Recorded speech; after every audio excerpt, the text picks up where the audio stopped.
Hello అండి, hi everyone, welcome back to my channel అండి. ఇది చూస్తున్నారా, డైలీ వేర్ శారీ అనమాట. దీనికి నేను ఫ్రాక్ స్టిచ్చింగ్ అనేది చేస్తున్నాను. అది ఏ విధంగా స్టిచ్చింగ్ చేస్తాను అనేది చూపిస్తానండి. తర్వాత పల్లో సైడ్ అలాగే బ్లౌజ్ పీస్ అనేది సపరేట్ చేసేస్తాను. ఇది వచ్చేసి సాటిన్ లైనింగ్ అనేది తీసుకున్నాను అనమాట. ఈ రెండింటిని కలుపుకుని నేనైతే స్టిచ్చింగ్ చేస్తున్నాను. మీరు కూడా వాచ్ చేసేయండి. ఇది వచ్చేసి కటింగ్ వీడియో అనమాట. స్టిచ్చింగ్ వీడియో నెక్స్ట్ వీడియోలో పోస్ట్ చేస్తానన్నమాట. బ్లౌజ్ పీస్ చూస్తున్నారా, ఇలా పక్కకైతే పెట్టేశాను. ఫస్ట్ వచ్చేసి మనం బాడీ మెజర్మెంట్స్ అయితే తీసేసుకుందాము. 14.5 అయితే 14 ఇంచెస్ అయితే బాడీ మెజర్మెంట్స్ ఉంది. స్టిచ్చింగ్కి మొత్తానికి నేను 15 అంటే 1 ఇంచ్ యాడ్ చేసుకున్నాను అనమాట. మొత్తం చూసుకున్నాను. షోల్డర్ విడ్త్ వచ్చేసి 5 ఇంచెస్. ఇక్కడ ఆర్మ్ రౌండ్ వచ్చేసి 5.5కి తీసుకున్నాను అనమాట. దీన్ని లాక్ చేసేసుకోవాలి. నాకు 35 ఇంచెస్ అదే 35 సైజ్ బ్లౌజ్ ఫ్రాక్ అనమాట. దీనికి నాకు పావు తక్కువ 9 ఇంచులు అయితే వచ్చింది. దానికి 2 ఇంచులు ఖర్చుల కోసం తీసుకున్నాను అనమాట. ఇక్కడ 1 ఇంచ్ పెట్టి నేను రౌండ్ ఆఫ్ చేసేసాను. తర్వాత ఫ్రంట్ లెంత్ వచ్చేసి 6 ఇంచెస్. అంటే నేను ఇంతకుముందు వీడియో కూడా పోస్ట్ చేశాను. దాని సేమ్ మెజర్మెంట్స్ అండి. ఇది కూడా వాళ్ళదే. అందుకు నేను సేమ్ ఆల్తీ అనమాట. ఇక్కడ నాకు పావు తక్కువ 8 ఇంచులు అయితే వచ్చింది. 1 ఇంచ్ వచ్చేసి ఖర్చుల కోసం, అదే డాట్స్ కోసము బ్యాక్ సైడ్లో. అలాగే ఫ్రంట్ పార్ట్లో మనము ఖర్చులు పెట్టుకుంటాం కదా, అంటే ప్రిన్సెస్ కట్టే అనమాట. ఇది కూడా ఈ విధంగా నేను 2.5 అయితే పెట్టుకొని 1 ఇంచ్ క్రాస్కి ఇలా టిక్ మార్క్స్ అయితే వేసుకుంటున్నాను. 4 ఇంచెస్కి ఒక మార్జిన్ పెట్టుకొని ఇటు సైడ్ ఒక 1/2 ఇంచు, 1 ఇంచు, ఇటు సైడ్ 1 ఇంచు అనేది డాట్స్ పెట్టుకోవాలి. తర్వాత 10 ఇంచెస్కి 10.5కి ఒక మార్జిన్ అయితే పెట్టుకోవాలన్నమాట. అది బస్ట్ లెంత్ అనమాట, అంటే ఛాతీ పొడవు. ఓకేనా, అక్కడ మనకు పాయింట్ వస్తుంది, సెంటర్ పాయింట్. ఈ విధంగా వేసుకున్న తర్వాత ఇక్కడి నుంచి ఇక్కడికి క్రాస్గా ఇలా లైన్ అనేది డ్రా చేసేసుకోవాలి. తర్వాత షోల్డర్ దగ్గర నుంచి నేను కటింగ్ అయితే చేస్తున్నాను చూడండి. దీనికి నెక్ అనేది కటింగ్ చేయను అనమాట. ఎందుకంటారేమో, నేను క్యాన్వాస్ తోటి దీన్ని మెజర్మెంట్స్ తోటి కటింగ్ అనేది చేసి స్టిచ్చింగ్ చేస్తాను. స్టిచ్చింగ్ వీడియో కూడా పోస్ట్ చేస్తానండి. మీరు కూడా నాకు సహకరిస్తే వీడియో అనేది మంచిగా రెడీ చేసి పంపిస్తానన్నమాట. తర్వాత ఖర్చుల దగ్గర మనము ఒక టిక్ మార్క్ అయితే పెట్టుకోవాలి. తర్వాత ఫ్రంట్ పార్టు బ్యాక్ పార్టు వేరువేరుగా చేసేసుకోవాలన్నమాట. బ్యాక్ పార్ట్కి మనం ఏం చేసేది ఉండదన్నమాట. నెక్ దగ్గరికి చూపిస్తున్నాను చూడండి, 8 ఇంచెస్కి ఈ విధంగా మార్జిన్ అయితే పెట్టుకుంటున్నా. బట్ నాకు అవసరం లేదనమాట, కటింగ్ ఇప్పుడు చెయ్యను కాబట్టి. తర్వాత ఇక్కడ క్రాస్ బెల్ట్, అదే ప్రిన్సెస్ కట్ కదండి. ఈ మార్జిన్ తోటి నేను ఈ విధంగా ఇలా చూడండి, నేను వీడియోలో చూపిస్తున్నాను చూడండి. సేమ్ డిస్ కాబట్టి నా దగ్గర అది కనిపించడం లేదండి. జస్ట్ కొద్దిగా సేమ్ ఉంది కాబట్టి, సేమ్ టు సేమ్ ఉంది కాబట్టి కనిపించడం లేదు. నాకు చాక్ వచ్చేసి సేమ్ కలర్ ఉంది.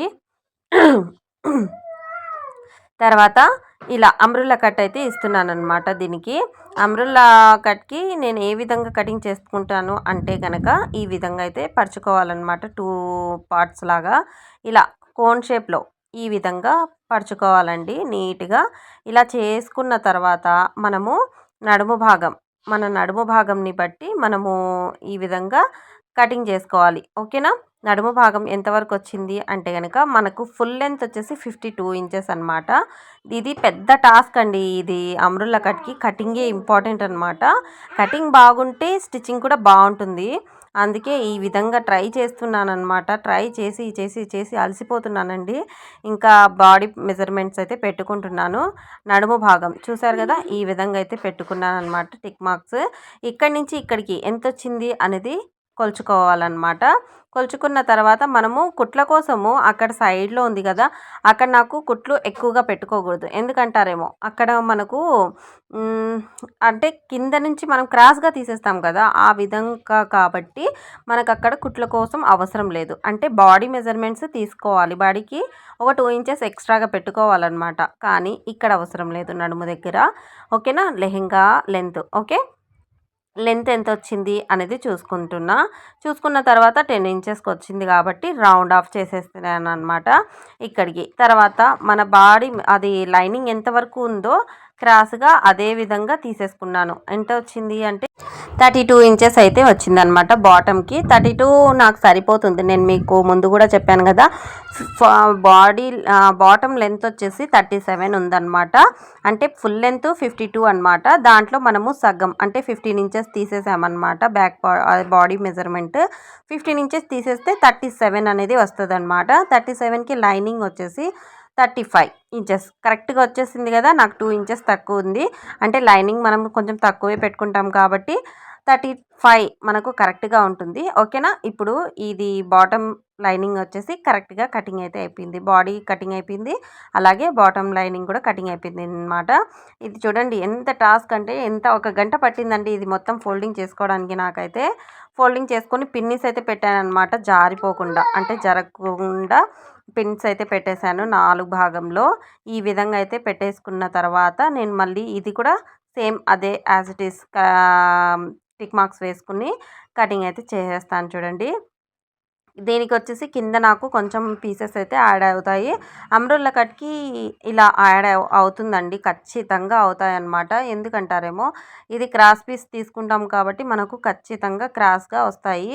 ఇది తీసుకున్న తర్వాత మనము ఎంతవరకు లెంత్ 37 కదా, 37 వచ్చేసి ఇక్కడ నుంచి నేను 1 ఇంచ్ యాడ్ చేస్తున్నాను, 38. ఎందుకంటే కింద మనము ఫోల్డింగ్ చేయాలి కదా, అందుకోసం 1 ఇంచ్ అనేది యాడ్ చేసుకుంటున్నా.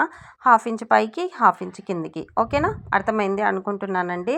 తర్వాత ఇది మీకు ఏమన్నా డౌట్స్ ఉంటే నాకు కామెంట్ చేయండి. నేను మీకు ఖచ్చితంగా మీ డౌట్ క్లియర్ చేయడానికి మరొక ఫ్రాక్ అయినా స్టిచ్చింగ్ చేస్తాను, లేకపోతే మరొక ఐడియాతోటి మీకైతే చూపిస్తూ ఉంటానన్నమాట. మీకు ఈ మెథడ్ అర్థం కాలేదు అంటే కనుక నాకు ఒకసారి కామెంట్ చేయండి. నేను అదే ప్రాసెస్ తోటి మీకు ఇంకొకసారి కటింగ్ అనేది చేసి చూపిస్తాను. ఇది వచ్చేసి ఫ్రాక్ కటింగ్ అయితే అయిపోయిందనమాట. మెయిన్ క్లాత్ ఓకేనా. అక్కడ పీస్ ఉంది కదా, అక్కడ అది కూడా జాయింట్ అనేది నేను వేసుకొని కటింగ్ అనేది చేసేస్తానమాట. నడుము దగ్గర కూడా కటింగ్ అయితే చేసేసానమాట. ఇప్పుడు పెన్సిల్లు అయితే అక్కడ ఊడిపోకుండా ఇక్కడికైతే పెట్టుకుంటున్నానండి. ఇక్కడ జాయింట్ అయితే పడుతుంది కదా, అది మళ్ళీ చూసుకొని ఇక్కడ ఫస్ట్ ఇది కటింగ్ చేసేస్తామనేసి మళ్ళీ క్లాత్ ఉంది కదా ఇటు సైడ్ది, ఓకేనా, ఇలా పెట్టుకోవాలి. అది కోన్ షేప్లో ఉంది కదా, అది ఆ సైడ్లోనే ఉంటుందన్నమాట. ఆ పీస్ని ఎత్తి మనం ఇక్కడి నుంచి ఇలా పెట్టుకోవాలి. ఓకేనా. ఇలా చూడండి, నేను పెట్టుకున్న విధంగా మీరు పెట్టుకోండి, మీకు ఈజీగా అర్థమైపోతుంది. ఈ విధంగా మీరు కనుక స్టిచ్చింగ్ చేస్తే కనుక మీకు తిరిగే ఉండదన్నమాట. మీరు ఖచ్చితంగా ఇలాంటి ప్రాసెస్ని ఫాలో అవుతూ చేసుకోండి, నీట్ ఫినిషింగ్స్ అయితే ఉంటుందన్నమాట. ప్లీజ్ అండి, దయచేసి మన ఛానల్ని ఫాలో చేయండి. ఇలాంటి మరిన్ని టిప్స్ తోటి మీకైతే ఫాలో చేస్తూ ఉండండి. తర్వాత ఫ్రంట్ పార్ట్ అంటే ఇది బ్యాక్ పార్ట్ అనమాట. బ్యాక్ పార్ట్కి నేను ఇక్కడ వేసేస్తున్నాను చూడండి, 2 పార్ట్స్కి. ఇక్కడ వచ్చేసి సైడ్ పాయింట్స్ అయితే ఇక్కడ పెట్టి కటింగ్ అయితే చేసేస్తున్నాను. హ్యాండ్స్ వచ్చేసి ఫుల్ అండి, 20 ఇంచెస్ మామూలు హ్యాండ్ లెంత్, కానీ నాకు తను ఫుల్గా ఉండాలి, సెంటర్లో అదే హ్యాండ్ దగ్గర కుచ్చుళ్ళు పడాలి అనేసి చెప్పిందనమాట. అందుకే తనకు 23 ఇంచెస్ అయితే పెట్టాను. 3 ఇంచెస్ చాలనేసి టైట్గా పెడితే కనుక మనకు అది కరెక్ట్గా వచ్చేస్తుంది, ఏం పర్లేదండి. ఇప్పుడు చూడండి హ్యాండ్ ఎంత తీసుకుంటున్నాను అనేది చెప్తాను. ఈ విధంగా మనం ఫోల్డింగ్ చేసుకొని 4 భాగాలుగా ఫోల్డింగ్ చేసుకున్న తర్వాత ఫస్ట్ లైనింగ్ అయితే కటింగ్ చేసుకుంటున్నాను అనమాట. ఈ పాయింట్స్ దగ్గరికి నేనైతే కటింగ్ చేసేసానండి. లైనింగ్ వచ్చేసి హాఫ్ హ్యాండ్స్కి పెడతాను, ఫుల్ లెంత్ వచ్చేసి నేను మెయిన్ క్లాత్కి పెడతానమాట. ఈ విధంగా కటింగ్ చేసుకున్న తర్వాత ఈ క్లాత్ ఉంది కదా 4 భాగాలుగా ఇలా ఫోల్డింగ్ చేసి పెట్టుకున్నాను అనమాట. ఇక్కడ కిందికి ఇట్లా నేను చూపించాను కదండి, ఆ విధంగా అయితే కుచ్చులు పడతాయి అనమాట. ఆ విధంగా చేయడానికి నేనైతే ఇక్కడి నుంచి సన్నగా ఇలా కటింగ్ అయితే చేసేసాను. ఇంతేనండి వీడియో నచ్చితే లైక్ చేయండి, షేర్ చేయండి. థ్యాంక్ యూ ఫర్ వాచింగ్ అండి, అండ్ బాయ్. మరొక వీడియోతో మీ ముందుకు వస్తాను. బాయ్ అండి.